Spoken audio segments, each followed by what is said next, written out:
The village of Nyanda lay in silence beneath the ancient baobab tree, its gnarled branches stretching like weary arms over the gathering of mourners. The air was thick with sorrow, the scent of burning incense mingling with the distant aroma of damp earth after last night's rain. Women draped in deep blue and black wailed softly, rocking back and forth as they sat on woven mats.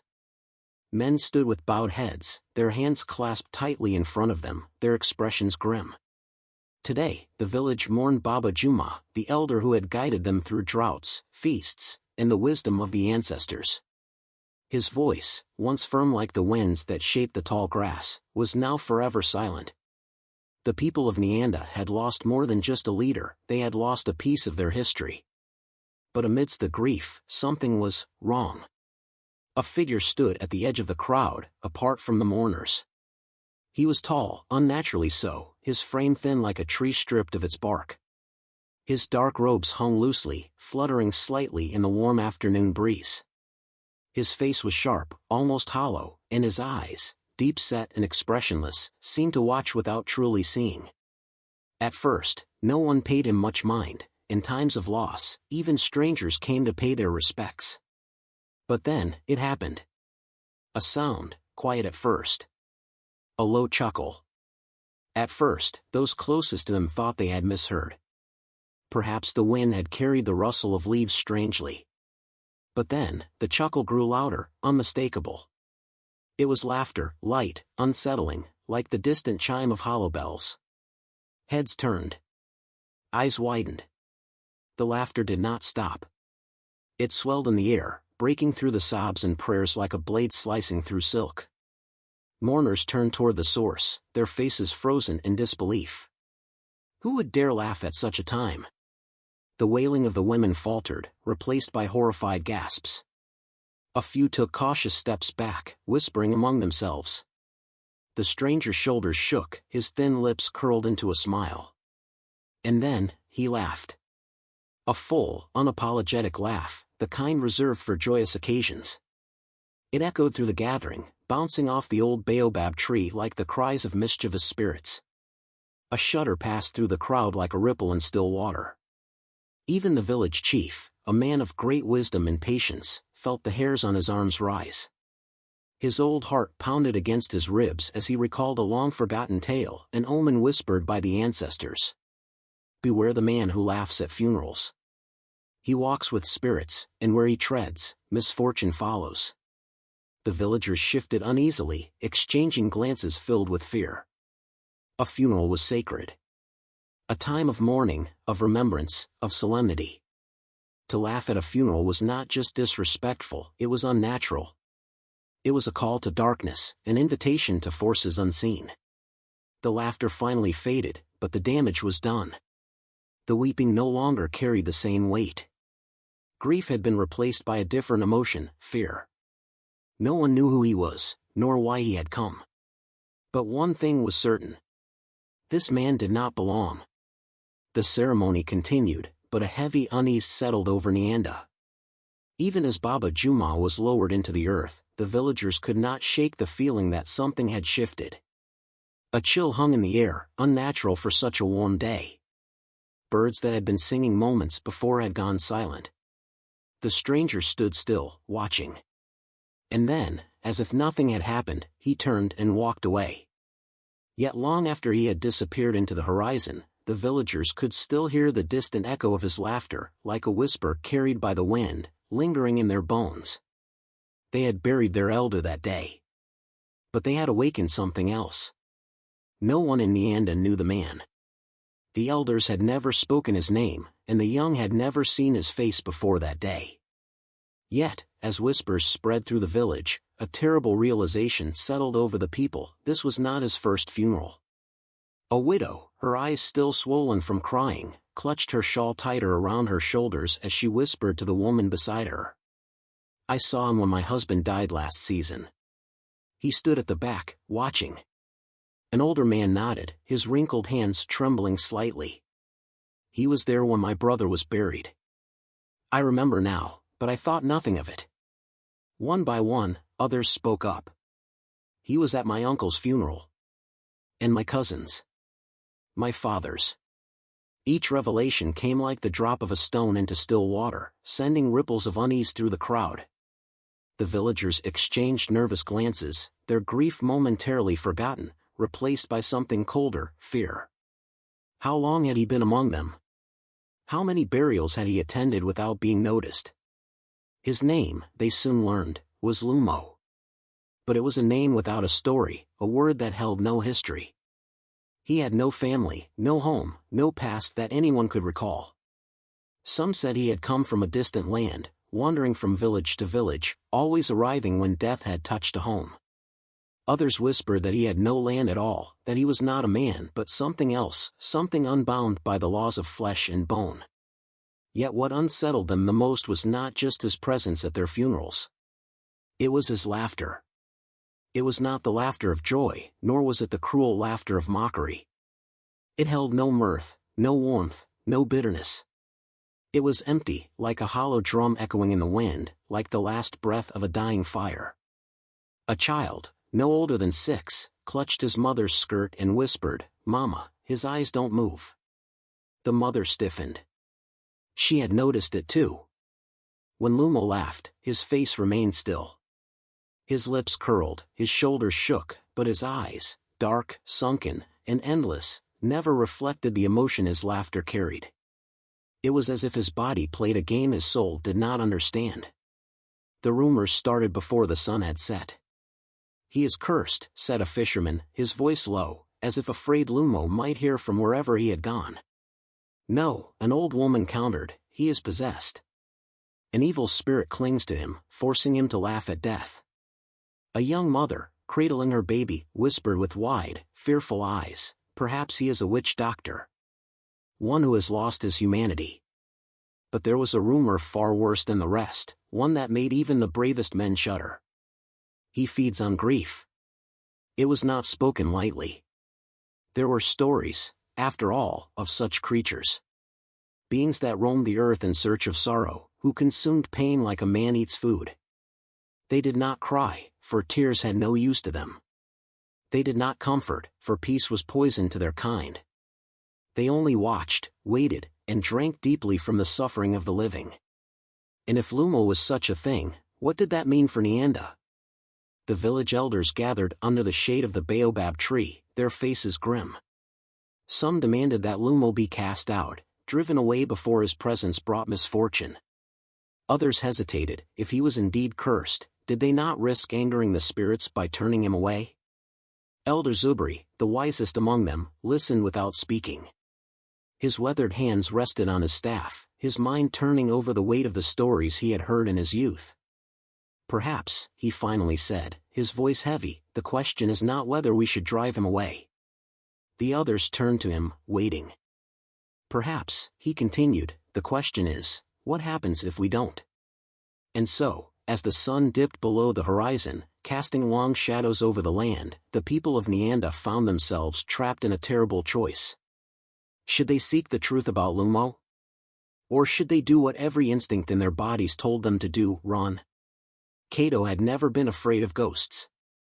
He had grown up among whispers of spirits lurking in the trees, of ancestors watching from the wind, of curses passed down through blood. But to him, those were just stories, things old women spoke of in hushed voices as they pounded millet, things the village elders mentioned to keep children from wandering too far at night. No, Cato did not fear spirits. But he did fear forgetting. His father had died 3 seasons ago. The fever had come swiftly, stealing the life from his body before the village healer could save him. Cato had been too young to stop it, too small to fight the gods who had taken him away. But he had vowed, with all the fire in his small heart, that his father would never be forgotten. That was why, when he heard the laughter, something inside him snapped. It had happened at another funeral, weeks after Baba Juma's burial. This time, it was an old woman who had passed, one of the grandmothers who told stories by the fire, her voice soft as the rustling leaves. The village had gathered once more beneath the baobab tree, their grief heavy in the air. Women wept, men stood in solemn silence, and the children, including Cato, huddled together, watching the ceremony with wide, tearful eyes. And then, that sound. That wretched, hollow laughter. Cato's fists clenched as he turned, already knowing who it was. Lumo stood at the edge of the crowd, just as he had before. His thin frame cast a long shadow, his dark robes hanging like funeral shrouds. His lips curled, his body trembled with quiet amusement, yet his eyes, those terrible, empty eyes, stayed still, emotionless. The villagers hushed. They were used to his presence by now, but the discomfort never faded. The elders muttered under their breath, some shaking their heads, some whispering prayers. But no one ever dared to speak to him. Until Cato did. The boy's voice rang out, cutting through the heavy silence like the crack of a whip. "Why do you laugh?" Gasps rippled through the crowd. Women pulled their children closer. Men turned, stiffening as they watched the scene unfold. Even the village elders, who had warned against provoking Lumo, remained frozen in place, their breath held tight in their chests. But Cato did not stop. His heart pounded, his knees shook, but his rage burned hotter than his fear. He stepped forward, small but defiant, his young face twisted with fury. "You mock the dead," he spat. "You mock my father." Lumo did not move for a long moment. Then, slowly, he turned his head. And he smiled. It was not a smile of warmth, nor was it one of cruelty. It was something else, something twisted, something wrong, something that did not belong in the world of the living. "Because they are free," Lumo said, his voice smooth as river stones. A shiver ran through the crowd. Cato's hands curled into fists. "What does that mean?" Lumo's smile did not fade. He tilted his head slightly, as if peering into the boy's soul. "Because the dead do not suffer as the living do." The words slithered into the air like a snake's hiss. A cold wind swept through the village, rattling the leaves of the great baobab tree. The morning wails had long since faded, replaced by something heavier, fear. Lumo did not laugh this time. He simply watched, his gaze unwavering, his presence a stain upon the grief-stricken land. And in that moment, Cato realized something. Lumo was not mocking the dead. He envied them. The realization struck Cato like a blow to the chest. He stumbled back, his breath catching in his throat. He had thought Lumo was a monster, a cruel spirit who found joy in sorrow. But the truth was somehow worse. He did not laugh because he found death amusing. He laughed because he longed for it. The elders finally broke their silence. "Enough," Elder Zubri said, his voice firm despite the unease in his eyes.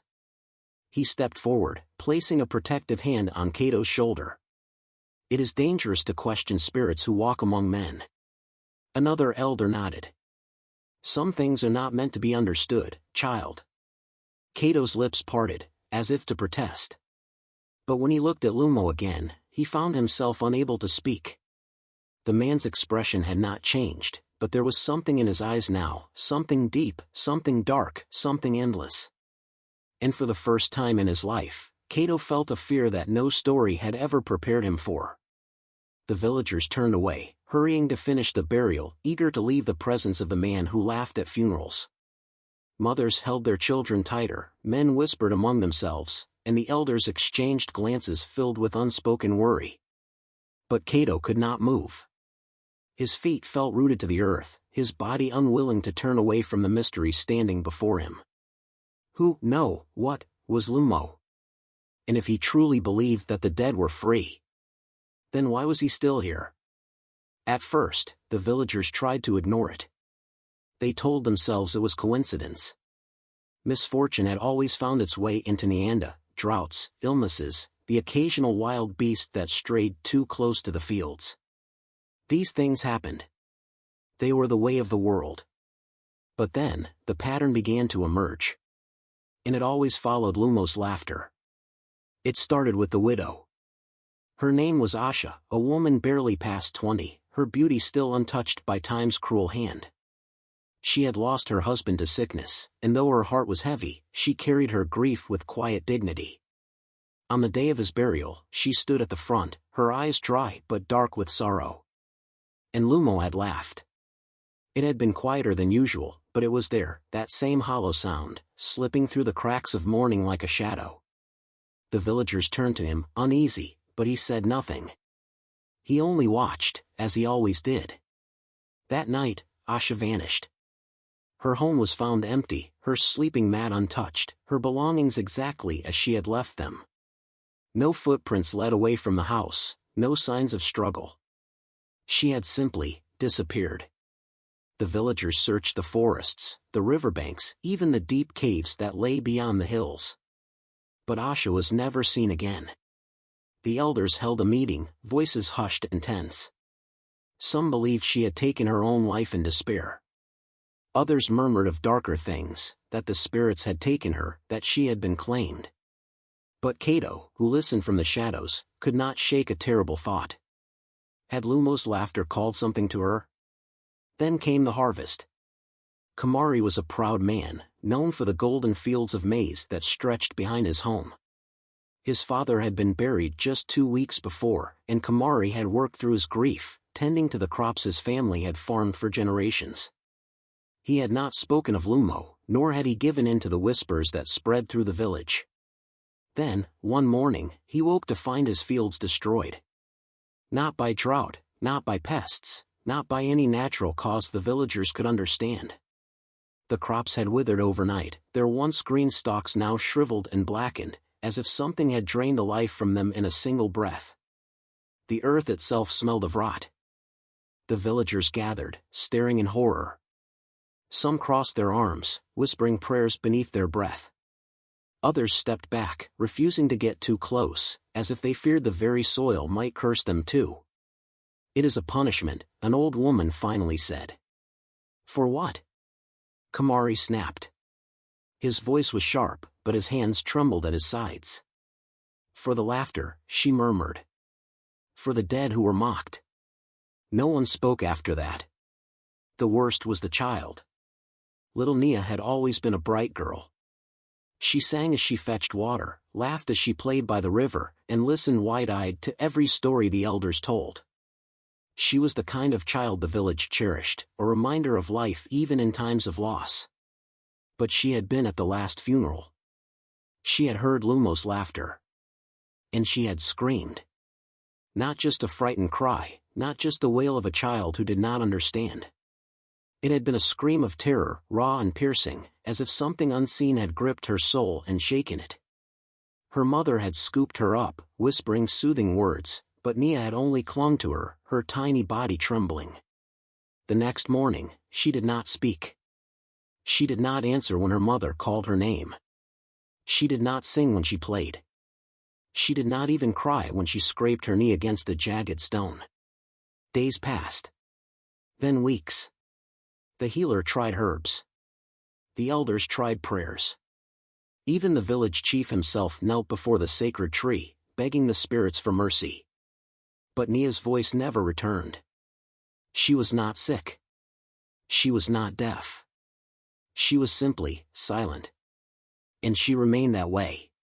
By now, the whispers were no longer whispers. "Lumo is no ordinary man," they said. "He is a curse. A spirit of misfortune. A thief who steals more than life." Some wanted him banished. Others, fearful of what his wrath might bring, insisted that they should leave him be. But Cato? Cato was tired of fear. He watched the villagers bow their heads, watched them tremble, watched them curse Lumo's name behind his back, but never dared to face him. And he hated it. He hated the silence, the helplessness.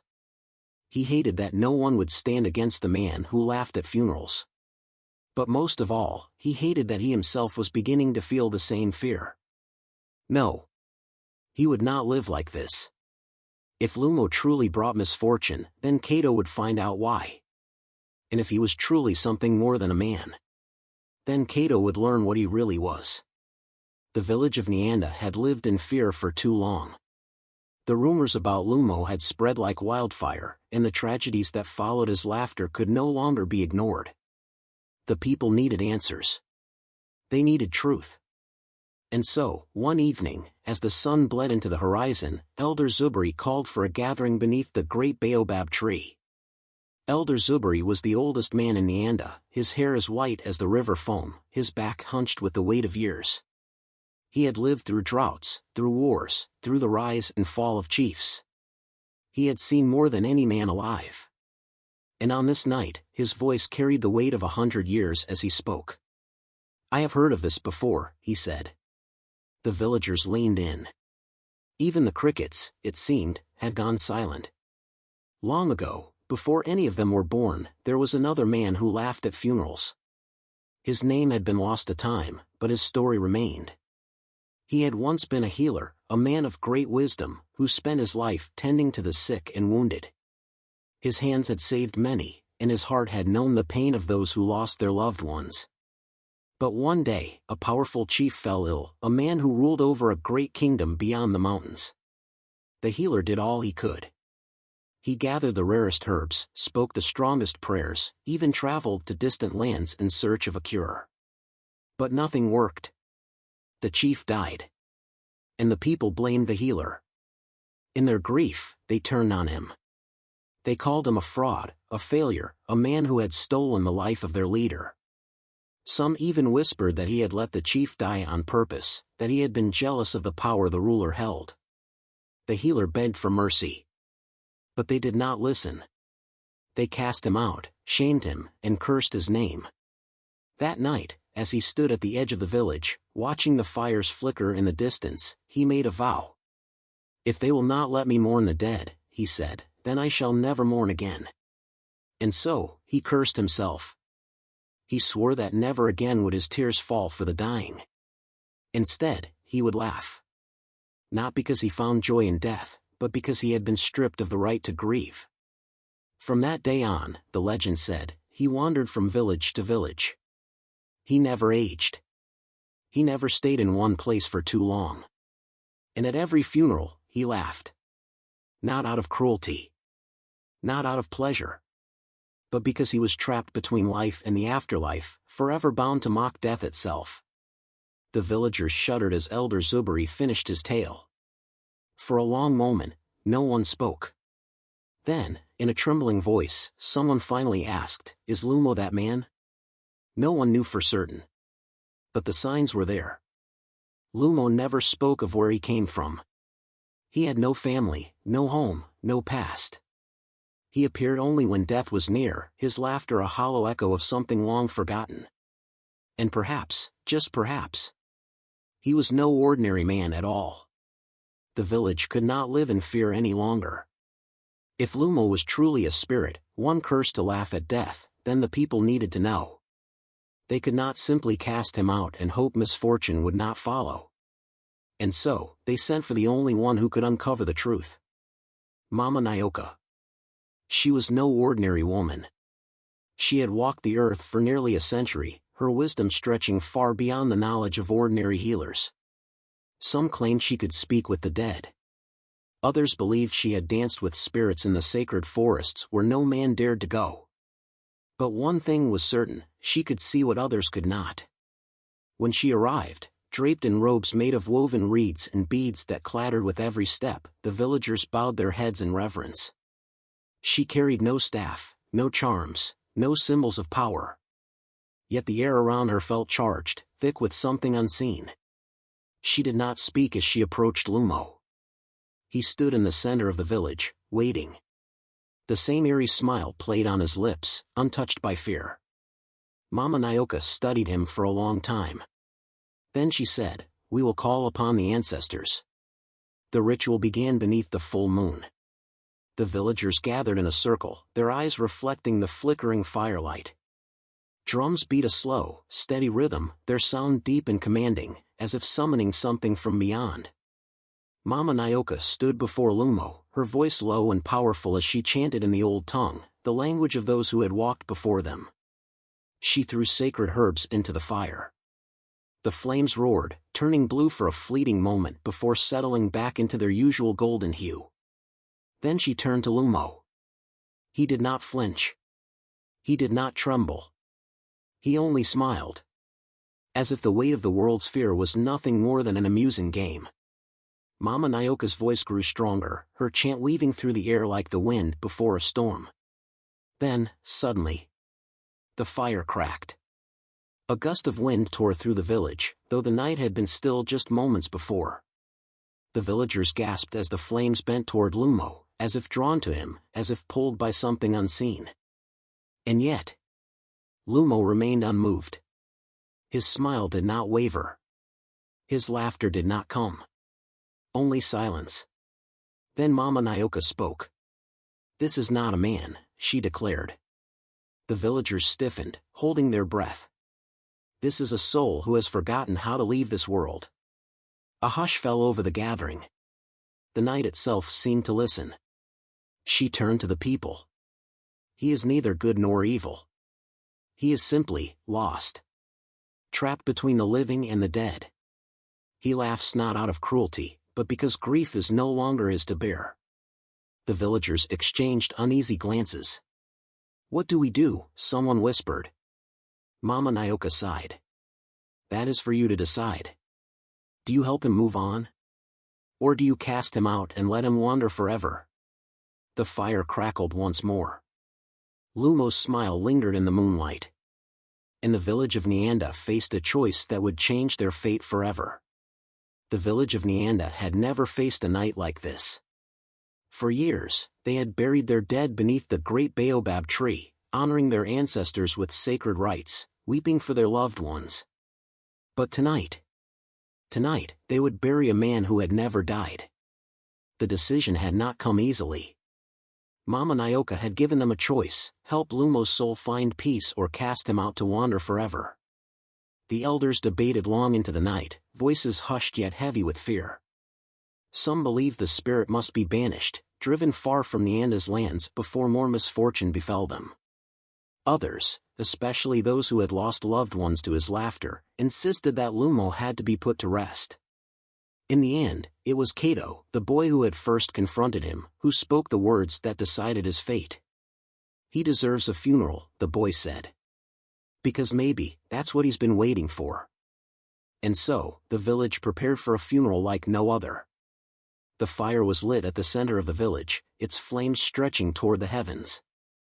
The drums began, their slow, deep rhythm carrying through the night like the heartbeat of the earth itself. The villagers gathered in a circle, dressed in mourning cloth, though none of them had truly known the man they were about to bury. Mama Nyoka stood at the head of the gathering, her staff in hand, her eyes locked on Lumo. And Lumo. He stood as he always had. Still. Smiling. Waiting. The ceremony began. They whispered prayers to the ancestors, calling upon the spirits of those who had walked before them. They laid offerings at the fire's edge, calabashes of milk, woven cloth, beads made of bone. Gifts for a soul that had forgotten how to pass through the veil. Mama Nyoka stepped forward. She held a bowl of sacred water, dipping her fingers into it before sprinkling drops onto Lumo's forehead. "May you remember who you are," she murmured. "May you remember where you must go." The drums grew louder. The fire burned hotter. And then, Lumo laughed. It was a sound unlike anything they had heard before. Louder than ever. Wild. Piercing. Unrelenting. The villagers shuddered as his laughter filled the night, twisting through the flames, shaking the very air. Kato clutched his ears. The elders exchanged fearful glances. Even Mama Nyoka, who had seen all things, furrowed her brows. But she did not stop. She took another step forward. "Lumo," she called, her voice steady. "Do you remember now?" The laughter did not stop. It only grew. The fire flared, casting Lumo's shadow against the earth, a shadow that flickered and stretched, no longer bound by the laws of man. For a moment, he looked almost different. Younger. The lines of his face softened, his body no longer that of the thin, wandering figure they had always known. And then, the laughter stopped. The night fell into silence so deep it seemed the world itself had paused to listen. The villagers held their breath. Lumo stood still, his head tilted toward the sky. His smile was gone. For the first time, his face was unreadable. And then, as if carried by the wind, he whispered one final word. Free. A gust of air rushed through the village, extinguishing the fire in an instant. The drums ceased. The night was still. And when the smoke cleared, Lumo was gone. The village of Nyanda never saw him again. But from that night forward, no funeral was ever disturbed by laughter. And whenever the wind howled through the baobab tree, the villagers swore they could hear a whisper. A whisper that sounded almost like a man finally at peace.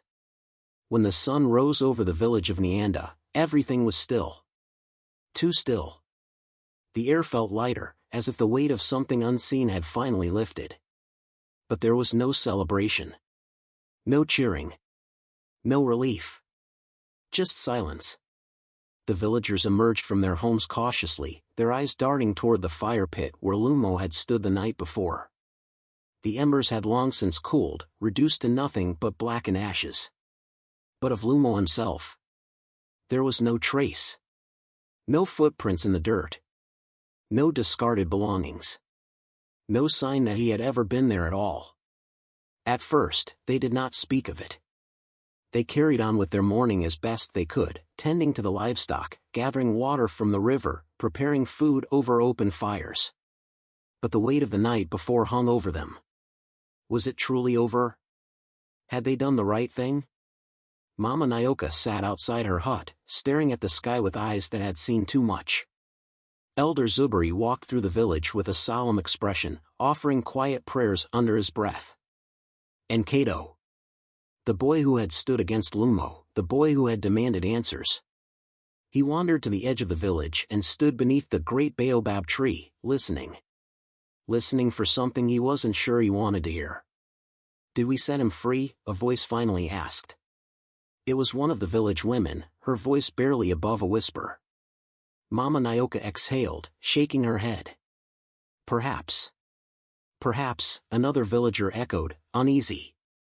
The old shaman did not turn to them. A spirit bound by grief does not leave so easily. The villagers shifted uncomfortably. They had seen him vanish with their own eyes. They had heard his last whispered word. Free. But was he? A few days passed. Funerals resumed in Nyanda, returning to the sacred traditions that had been passed down for generations. There was no laughter. No mocking voice in the crowd. For the first time in years, grief was met with respect. And yet, a lingering unease remained. It started with the children. Late at night, they whispered of hearing something in the wind, soft, distant, fleeting. A sound like laughter.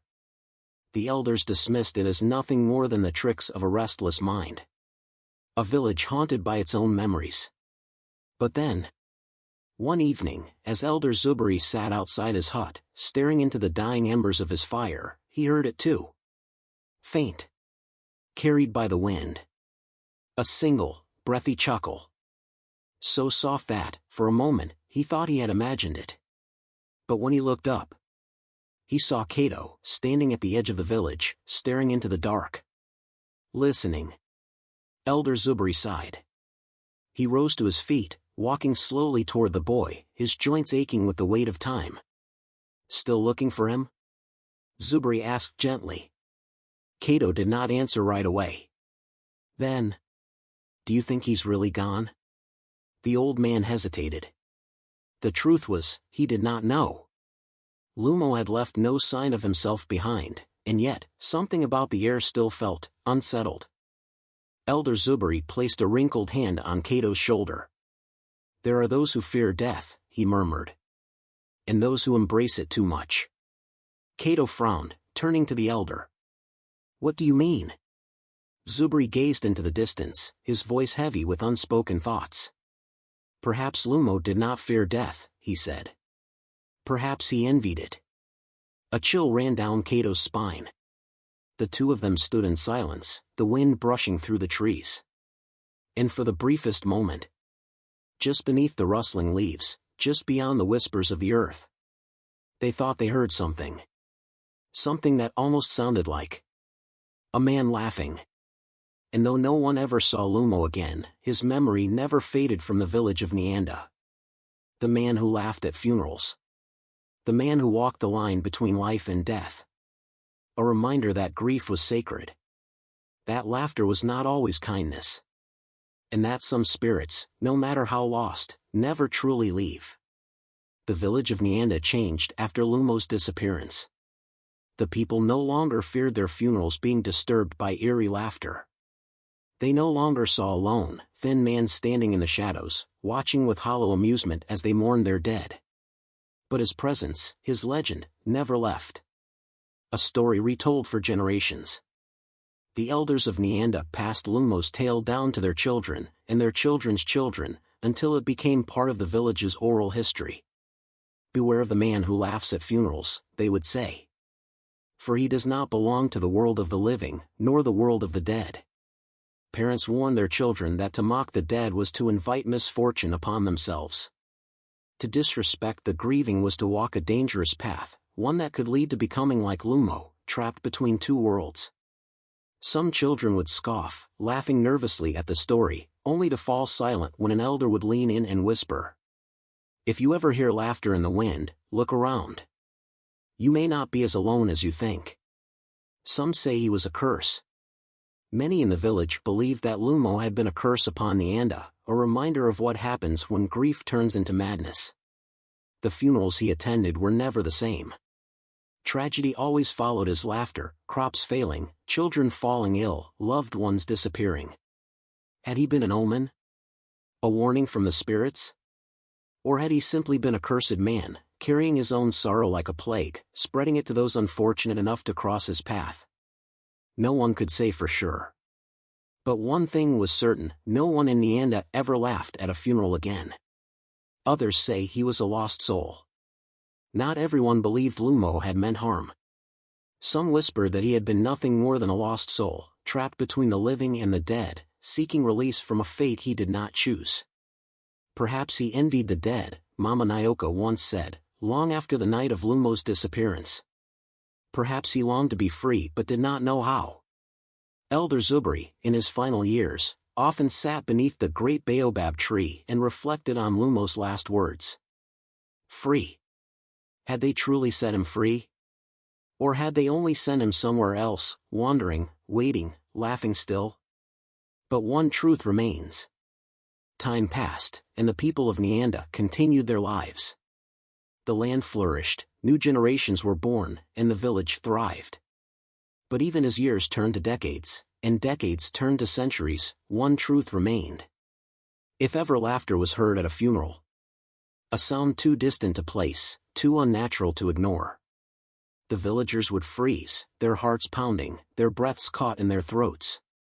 Because in that moment, they would remember. They would remember the man who once walked among them. The man who did not cry for the dead. The man who found amusement in mourning. The man who laughed at funerals. And as the wind carried the echoes of that laughter through the trees, those who listened closely would feel a shiver crawl down their spines. Because some spirits, no matter how lost, never truly leave.